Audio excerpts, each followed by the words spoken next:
Gracias por continuar informándose con nosotros. Estamos al aire desde temprano a las 5:45. Tenemos este espacio que para nosotros es sumamente importante, la entrevista con los candidatos a la vicepresidencia de la República. Hoy nos acompaña Max Santa Cruz del Partido Cabal. Él nos va a explicar de qué manera va a abordar algunas problemáticas sociales que aquejan a los guatemaltecos. Muy buenos días, bienvenido.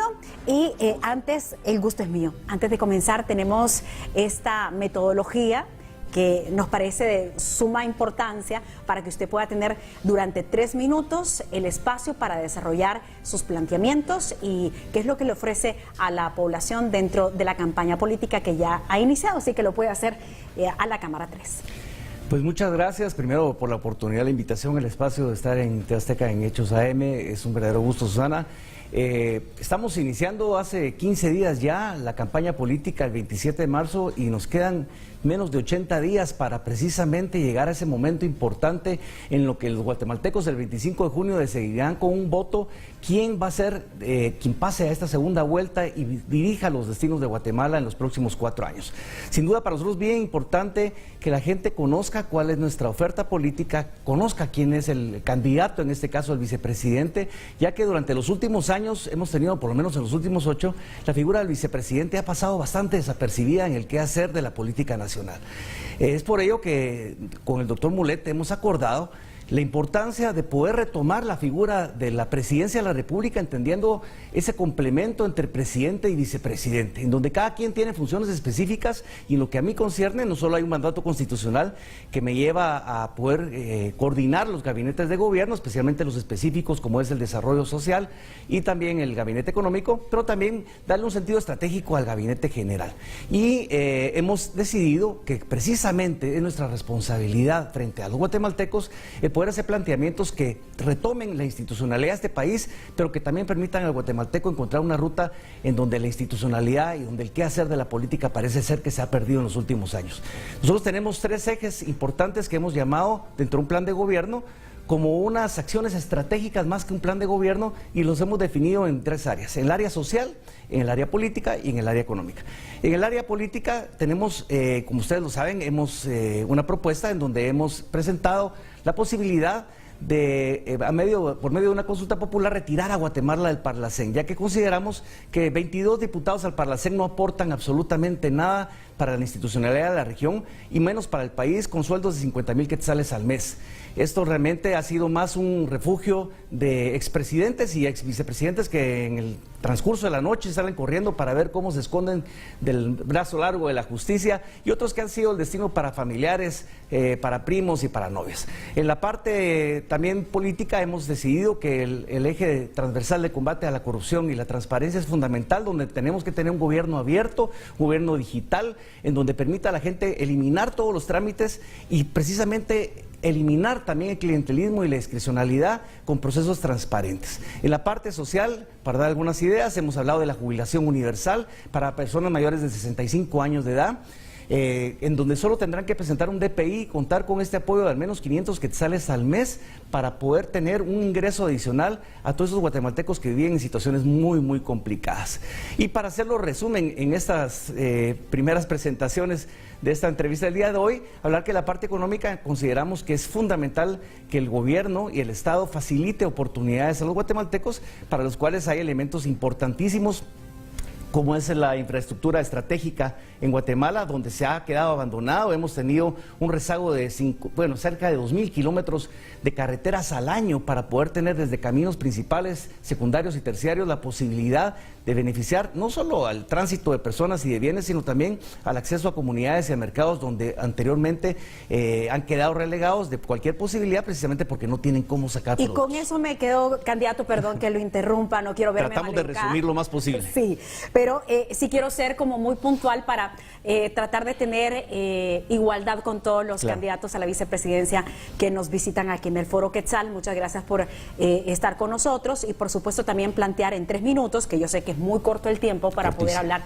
de este plan de trabajo. Quiero que hablemos de varios temas, pero principalmente quiero arrancar con este puntual, que es la migración. Sí. Lamentablemente el día de hoy ya damos la información en este noticiero que están por repatriar a 17 cuerpos de guatemaltecos que perdieron la vida en Ciudad de Juárez en este fatídico incendio. Y no es el primer caso, hay muchos casos, no de este año, de hace años atrás, en campañas tantísimas que hemos tenido de varios candidatos, de varios partidos políticos. Se habla de que van a tratar, y digo tratar porque es un mal arraizado en la sociedad, en gobiernos que han venido a administrar de una forma inequívoca nuestro país, que nuestros guatemaltecos tienen que salir de Guatemala para buscar nuevas oportunidades. Así que, tomando como punto de partida esto, Guatemala es uno de los países de la región donde más habitantes están buscando migrar hacia los Estados Unidos. Los temas de seguridad, la falta de empleo también se viene a sumar, las pocas oportunidades de desarrollo que son las principales causas, como lo dicen muchos ciudadanos, que les motivan a irse de nuestro país. De llegar al gobierno, ¿qué acciones concretamente ustedes podrían llegar a implementar para que los guatemaltecos puedan quedarse respetando sus derechos y, por supuesto, abriéndoles las oportunidades? Bueno, Susana, primero, soy el único vicepresidenciable que tiene experiencia en la vicepresidencia de la República. Tuve la oportunidad de servir como secretario privado de la vicepresidencia durante la gestión del doctor Eduardo Stein. Eso me hace tener una perspectiva mucho más completa de lo que es el Estado. Pero segundo, también soy el único vicepresidenciable que ha tenido la oportunidad de trabajar en el Ministerio de Relaciones Exteriores, conocer el tema de migrantes desde hace 32 años y está relacionado con la temática de guatemaltecos, no solo al área de México como trabajadores temporales, pero también en mi papel como cónsul general de Guatemala en Miami, Florida, donde pudimos realizar los primeros consulados móviles en la historia de Guatemala para poder acercar a la comunidad. ¿Esto qué significa? Significa que conocemos la temática de fondo, hemos visto las cárceles en Tabasco también, donde separan los módulos familiares entre papás e hijos y se sufre una tragedia grandísima. Tenemos que dejar de un lado un poco el signo de dólares que ponemos en el rostro del migrante únicamente como un elemento importantísimo de las remesas para empezar a buscar ese rostro de la tragedia histórica de un país que no ha sabido llenar las expectativas de guatemaltecos que precisamente, como usted lo menciona, han tenido que emigrar en busca de nuevas oportunidades. Para ello, en lo particular, estoy proponiendo algo. Aparte de que la vicepresidencia tiene como responsabilidad ser la autoridad en materia migratoria y poder tener los elementos de seguridad, en lo personal considero que es fundamental no crear grasa burocrática, pero sí una instancia que es denominada un gabinete de atención de migrante que permita coordinar todas las acciones interinstitucionales a nivel del gobierno para poder precisamente llegar a atender las causas estructurales de la migración. Hoy en día no existen, hay programas aislados por ministerios, por lo que se trata de hacer, incluso ni siquiera hay vínculos institucionales con el tema de migrantes, sino que se deja un poco a la larga y a la ligera la atención del tema. Y creo que ya es momento de coordinar una instancia desde la vicepresidencia. ¿Por qué? Porque no solo tiene el conocimiento desde el gabinete económico, del gabinete social, del gabinete general en la parte estratégica, pero también tiene la capacidad de la convocatoria política al más alto nivel. Si lo hacemos a un nivel mucho más bajo, sencillamente quienes van a llegar son directores o jefes de departamento que no tienen la decisión política para poder llegar a acuerdos y para poder llegar a acciones, que es lo más importante. Max, qué bueno que lo tiene claro, sin mencionar nombres, pero ustedes saben que me gusta tener aquí una charla con la audiencia y también con las personas que nos visitan, en este caso los candidatos a la vicepresidencia. Y alguien me decía hace unos días, pero bueno, nuestros migrantes están inyectando, sí, al Producto Interno Bruto, es cierto, sí, pero no podemos ponerle una cara de dólar. ¿A qué costo? ¿Qué factura? ¿La muerte? Pareciera ser que hay gente que le gusta el tener en consideración que el migrante es como un producto de exportación humano, con un lastre grandísimo y que nos debe dar una vergüenza como sociedad. Y yo creo que hay que dejar esto de un lado, hay que empezar a ver realmente que desnuda nuestras realidades como país y a veces ni siquiera se les reconoce. Incluso yo me animaría a decir algo. Debemos dejar de decir nuestros migrantes porque pareciera ser que fueran propiedades nuestras y son guatemaltecos y guatemaltecas que han tenido que sufrir mucho para llegar ahí. Son guatemaltecos y guatemaltecas que tienen absolutamente los mismos derechos que tenemos acá en Guatemala y que muchas veces no se les reconoce y que el Estado les ha fallado incluso no solo en lo que pasa aquí en Guatemala, pero también en lo que pasa en los países donde van de destino final o de tránsito, en donde no se cumplen con las responsabilidades del Estado de la defensa de sus derechos independientemente de su estatus migratorio. Y eso lo acabamos de ver ahorita en México, precisamente con los guatemaltecos que tristemente fallecieron.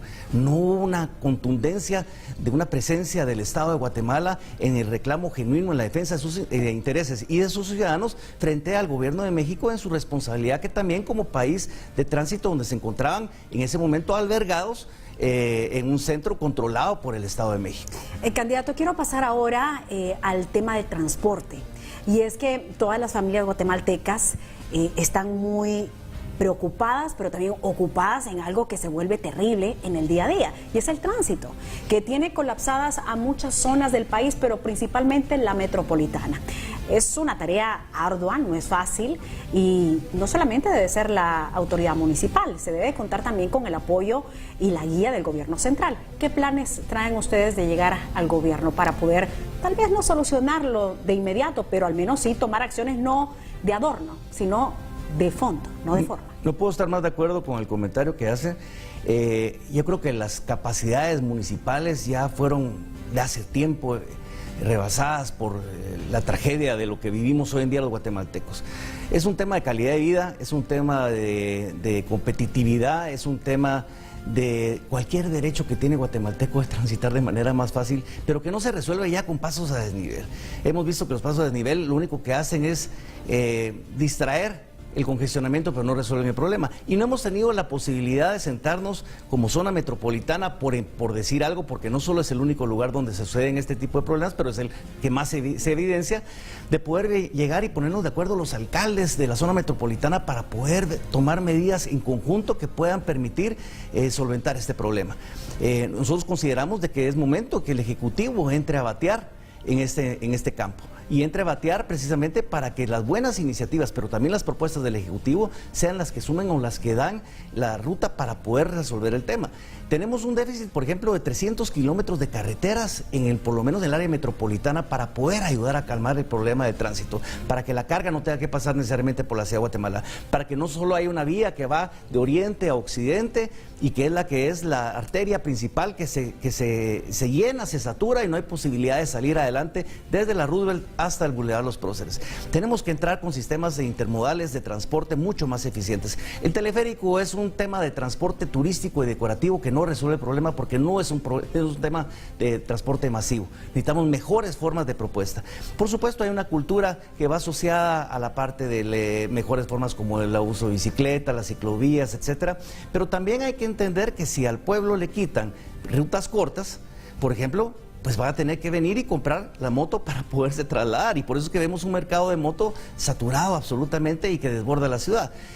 Nosotros estamos proponiendo que de entrada queremos facilitar y ayudar, por lo menos en la parte de rutas cortas, con 2.000 autobuses. La municipalidad solo ha podido comprar 70 buses. Nosotros queremos entrar con una inversión de 2.000 autobuses para poder ayudar a suplir esas necesidades de rutas cortas, pero también los sistemas intermodales, la infraestructura estratégica de carreteras va a ser fundamental para poder sumar a todos los esfuerzos de la zona metropolitana. Max, esto va de la mano sin duda alguna a la infraestructura del país, porque no solamente es el transporte, hay muchos temas que tenemos pendientes y que han venido agonizando y que tienen mal a la ciudadanía y bastante incómoda.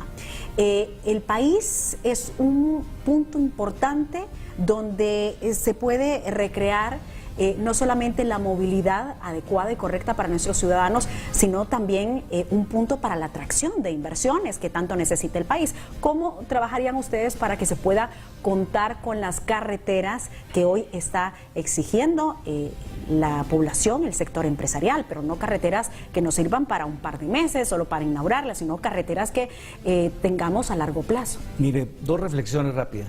Una, se han hecho 5.000 kilómetros de carretera del año 95 para la fecha.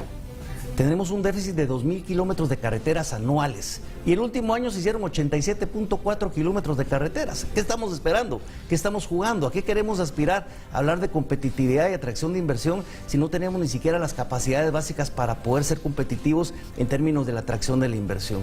Y sin duda la infraestructura es fundamental para ello. Pero no solo hablemos de carreteras, hablemos también de aeropuertos, hablemos también de puertos, de instalaciones que nos permitan poder venir y atraer esa inversión. Acabamos de ver en el caso de México cómo se disputaron varios estados la inversión que tenía esa marca, para no decir marcas, de carros eléctricos, que estaban viendo quién presentaba la mejor oferta, y sin duda ganó quien tuvo las mejores condiciones de infraestructura, etcétera, para poder atraer esa inversión. Nosotros hemos perdido mucho de eso porque se han ido incluso a Nicaragua en su momento, ahora están regresando por razones políticas, pero se han ido a Honduras, se han ido a Costa Rica, se han ido a El Salvador, y nosotros nos estamos quedando rezagados. Y si queremos darle mejores oportunidades laborales a los jóvenes mejores, tener mejores capacidades de obra que se pueda capacitar en temas de educación, si queremos tener posibilidades para personas mayores de 40 años que quedan excluidas del mercado para tener un ingreso a partir de la inversión, pues tenemos que ser competitivos y tenemos que ser conscientes y responsables de la infraestructura.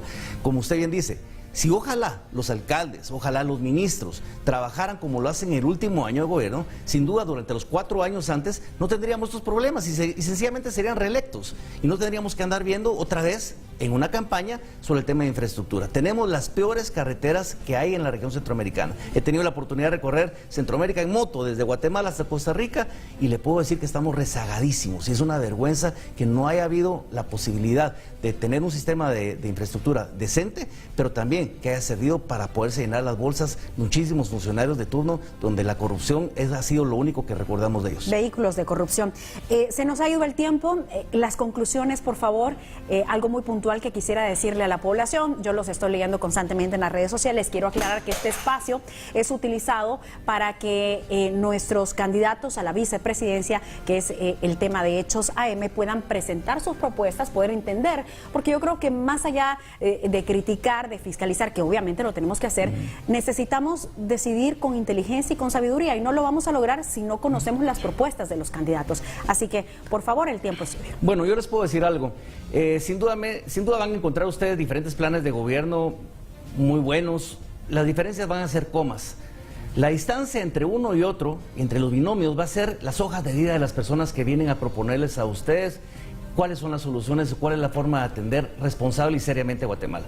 Guatemala no es un TikTok, Guatemala no es un baile, Guatemala no es una receta de cocina que nos sentemos a presentar, ni es la amenaza del paredón, ni el fusilamiento para poder construir una Guatemala distinta. Guatemala es la responsabilidad de ciudadanos y de políticos que estamos al frente del rescate de un país. Vivimos una tragedia y nos toca a todos salir adelante, pero lo vamos a hacer de manera seria. Y por eso es que nosotros ofrecemos un binomio, no una persona, sino un binomio integrado por personas que conocemos el Estado, que tenemos experiencia en la administración pública, que podemos dar la cara frente a quien sea y que tenemos una hoja de vida intachable que puede ser verificada en cualquier momento. Así que usted piense su voto, no únicamente déjese guiar por la cantidad de likes o por las fotos que están photoshopeadas. Hay que fijarse en las propuestas, en las hojas de vida de los candidatos, y si queremos sacar a Guatemala adelante, tenemos que hacer lo correcto, tenemos que ser serios. Max Santa Cruz, candidato a la vicepresidencia por el Partido Político Cabal, gracias por el tiempo y por supuesto que tomamos nota de todo lo que aquí se viene a plantear, a proponer para de llegar a la presidencia, llegar al gobierno y en su caso a la vicepresidencia, pues luego vamos a hacer un checklist, como se dice, ¿no? Bienvenido. Para poder dar el seguimiento. Muchas gracias. Gracias al equipo de trabajo que